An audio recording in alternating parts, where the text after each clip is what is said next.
Alors, là, je vais vous parler d'un maître de la bande dessinée, un des rares que je n'ai jamais rencontré, et qui pour moi, le seul bémol que je peux avoir chez cet homme-là, c'est qu'il n'a pas toujours des scénarios à la hauteur de ses dessins, mais personnellement, moi je lui pardonne, parce que pour moi c'est un des plus grands de la bande dessinée européenne de ces 40 dernières années.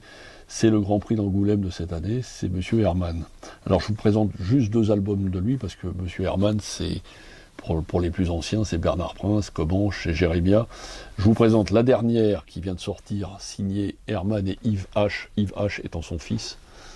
Il fait maintenant... Herman, c'est l'ancienne génération, donc c'est quelqu'un qui faisait des séries, un peu comme faisait Gire avec Blueberry, il faisait Comanche et tout ça, mais depuis quelques années ici, surtout, à part Jérémia qu'il continue à faire, ce qu'on appelle maintenant des one-shots, c'est-à-dire une histoire en un seul tome. Là, c'est une histoire qui se passe dans le Mississippi, années 50, avec une petite fille qui a disparu, et bien sûr, qui est-ce qu'on va accuser? Le noir de service. Comme d'habitude, c'est des dessins absolument extraordinaires qui sont faits à l'encre, qui sont faits non plus à l'encre ni au crayon, mais à la gouache directe. Donc c'est de la peinture directe. Hein. C'est toujours absolument somptueux. Et pour une fois, contrairement à ce que je disais tout à l'heure, le scénario est à la hauteur. C'est vraiment une très très bonne BD. Hein. C'est vraiment toute l'ambiance, c'est un peu Mississippi Burning d'Alan Parker. Hein. C'est l'ambiance 1950, le Ku Klux Klan.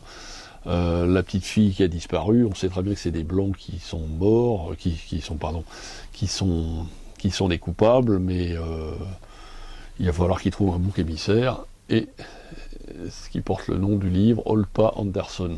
Voilà, je vous en dis pas plus, vous avez compris. Et j'ai présenté, pour présenter un autre de son œuvre, un de ceux que je préfère de ses one-shots. Il était sorti quelques années, ils viennent de le rééditer chez Air Libre.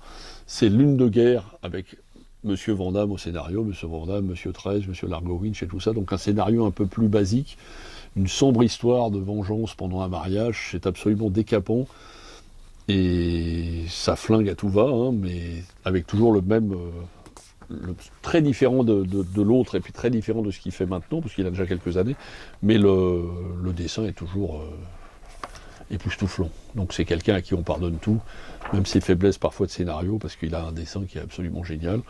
Et là, le scénario, c'est Van Damme, donc c'est plus classique, mais c'est percutant, et c'est en un seul volume, hein, il n'y a pas eu d'autres tomes après. Ça s'appelle Lune de guerre, aux éditions Air Libre, et c'est un petit chef-d'œuvre. Hein.